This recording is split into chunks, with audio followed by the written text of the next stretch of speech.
Tapos may lindol pa yata nung kagabi.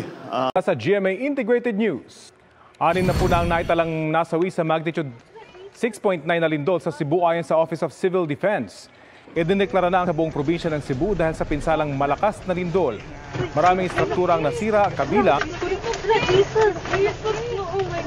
The province of Cebu declaring a state of calamity after last night's killer quake that left at least 53 dead.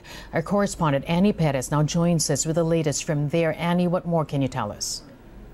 Yes, Camila, that's...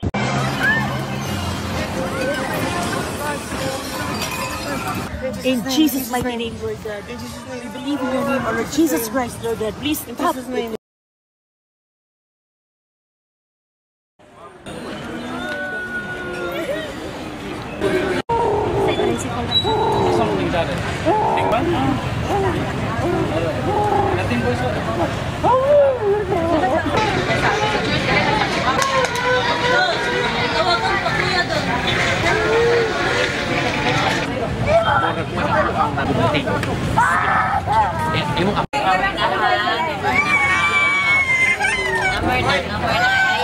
Sayang,